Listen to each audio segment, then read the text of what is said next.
Hello friends, welcome back to our YouTube channel दिल की आवाज़ें। और आज हम सुनने वाले हैं एक काल्पनिक कहानी। एक विधवा की कहानी है जो अपने एक छोटी सी झोंपड़ी में रहती है।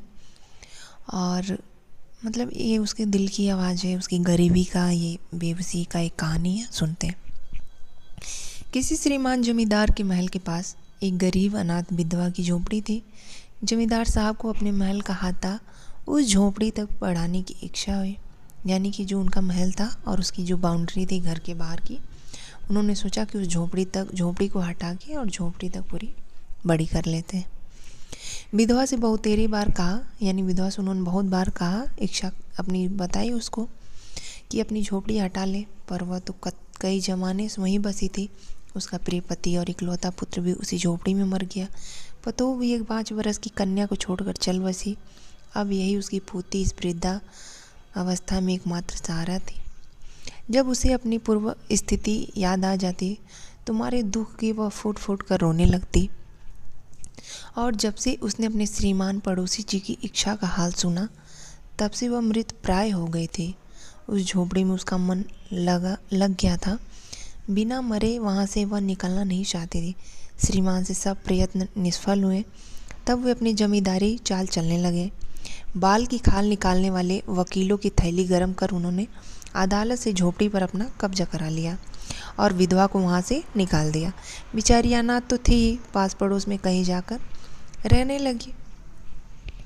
एक दिन श्रीमान उस झोपड़ी के आसपास टहल रहे थे और लोगों को काम बतला रहे थे। यह विधवा हाथ में एक टोकरी लेकर वहाँ पहुँच गई। श्रीमान ने उसको देखते ही अपने नौकरों से कहा कि उसे यहाँ से हटा दो, पर वह गिड़गिड़ा कर बोली, महाराज, अब तो यह झोपड़ी तुम्हारी ही हो गई है, मैं उसे लेने नहीं आई हूँ। महाराज क्षमा करें, तो एक विनती है। जमींदार साहब के सिर हिलाने पर उसने कहा, जब से यह झोपड़ी छूटी है तब से मेरी पोती ने ना खाना पीना छोड़ दिया है। यानी कि मेरी पोती ने ना खाना खाया है ना पानी पिया है, वो खाना पीना सब छोड़ दी है। मैंने बहुत कुछ समझाया पर वह एक नहीं सुनी। वह कहती है, यही कहना करती है कि अपने घर चल, वहीं रोटी खाऊंगी। बार बार यही बोलती है कि अपने घर चल, वहीं रोटी खाऊंगी। अब मैंने यह सोचा कि इस झोंपड़ी से एक टोकरी भर मिट्टी लेकर उसी का चूल्हा बनाकर रोटी पकाऊंगी। इससे भरोसा है कि वह रोटी खाने लगेगी। महाराज कृपा करके आज्ञा दीजिए तो इस टोकरी में मिट्टी ले आऊं। श्रीमान ने आज्ञा दे दी। विधवा झोपड़ी के भीतर गई।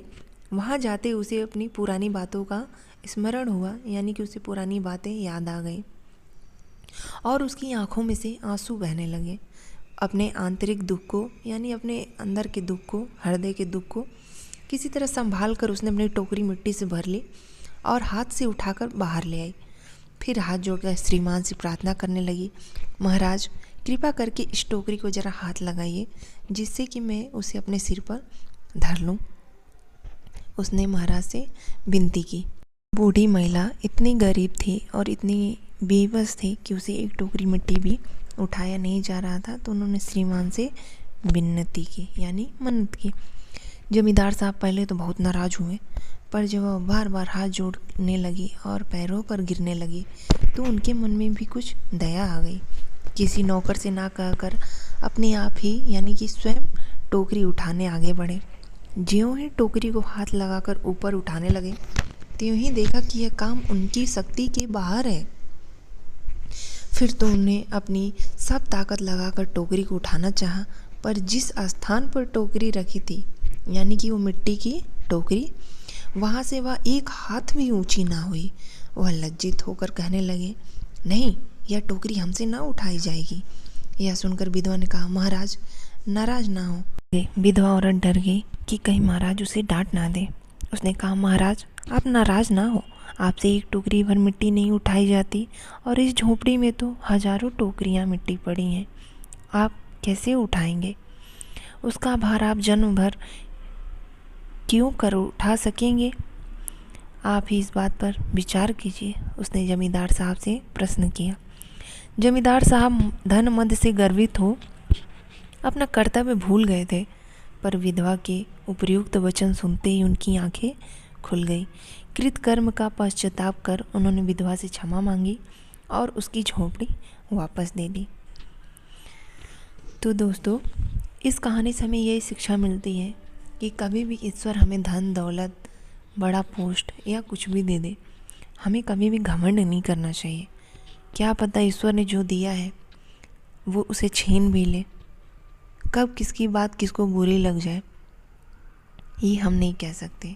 इसलिए ईश्वर जो भी दे उसको खुशी के साथ स्वीकार करें और कभी भी किसी गरीब के ऊपर अत्याचार ना करें। वीडियो पसंद आई हो तो प्लीज़ लाइक शेयर कमेंट करना ना भूलें और चैनल को प्लीज़ सब्सक्राइब कर लें। Thank you.